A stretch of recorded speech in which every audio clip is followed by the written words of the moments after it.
My name's Josh Briskman. I'm a lawyer here at Briskman and Binion.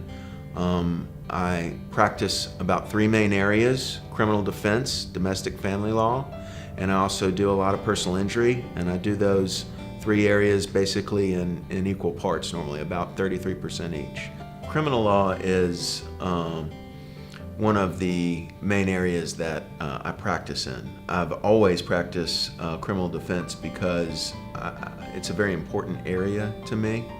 I feel it's really one of the higher callings of a lawyer to defend somebody charged with a criminal offense, because the stakes could not be higher. You're talking about someone being labeled for the rest of their life as convicted of some crime, potentially losing rights or even their liberty, or in the most extreme cases, in capital murder cases, they may be subject to the death penalty in the state of Alabama. So I feel like that's a really important area.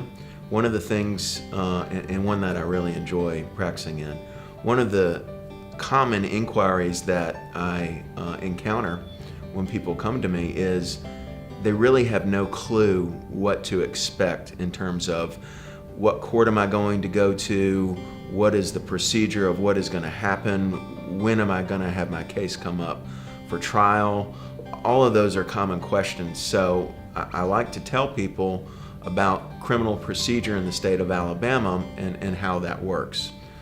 If you're charged with a misdemeanor in the state of Alabama, you may wind up in any number of courts depending on what law enforcement agency charged you with that crime. If Mobile police arrest you for a DUI, domestic violence, or a theft fourth or shoplifting charge, you're very likely going to wind up in Mobile Municipal Court, which is the city court of the city of Mobile. That is the trial court for those charges. So you're going to appear in that court if you're charged with one of those cases, and you're going to have basically two court appearances. The first is when you enter your plea, and the second is the trial date. In municipal courts, you do not have a jury, although you can appeal those findings to circuit court and you can obtain a jury trial there.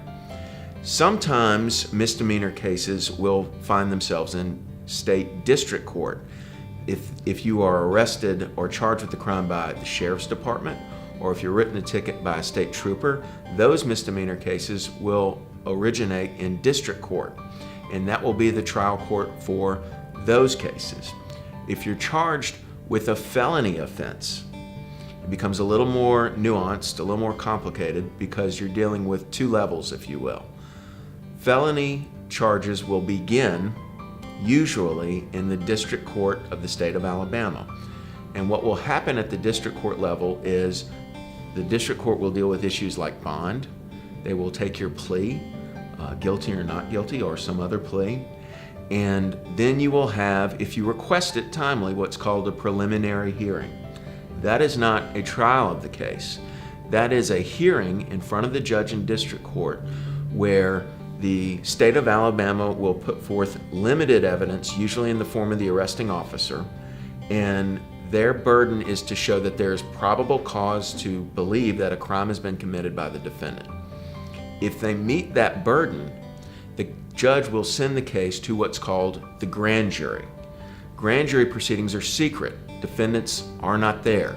Their lawyers are not there. They are, the grand jury is really the prosecutor presenting their evidence to a grand jury, to a number of citizens that sit and hear a number of those cases. And if the district attorney is able to convince the grand jury that a crime has likely been committed, the grand jury will issue what's called an indictment. An indictment is the formal document charging instrument where if you are indicted on a felony offense, if the grand jury indicts you, issues an indictment on your case, you then find yourself in what's called circuit court. Circuit court is where the most serious of crimes in the state of Alabama are adjudicated and tried. Everything from serious theft cases to cases involving serious assaults, rape, kidnapping, murder, serious drug charges, all of those cases eventually will wind up in circuit court if somebody is indicted. There are a number of things to take into account along that procedure. A lot of lawyers will not ask for a preliminary hearing in district court because they think it's a waste of time, because most of those cases are going to get sent to the grand jury anyway. I don't agree with that practice. In district court, I always, almost uniformly, ask for a preliminary hearing except for in limited circumstances, because it is an early opportunity to find out more about the state of Alabama's case against my client. I have an opportunity at those hearings to ask the usually arresting officer questions under oath about the case and lock them down, if you will, as to what their testimony is going to be at trial. This is an earlier opportunity to get discovery in the case than one would normally have, because surprisingly to most people, you have no right to discovery until you are indicted. So I always like to do preliminary hearings and have a court reporter there to have that testimony transcribed. It can be an invaluable tool ultimately in the trial of the case if that occurs. So felony cases begin in district court, they go through the grand jury proceeding, and then if there's an indictment issued, they wind up in circuit court, where they're ultimately tried, almost always in front of a jury, unless that is waived.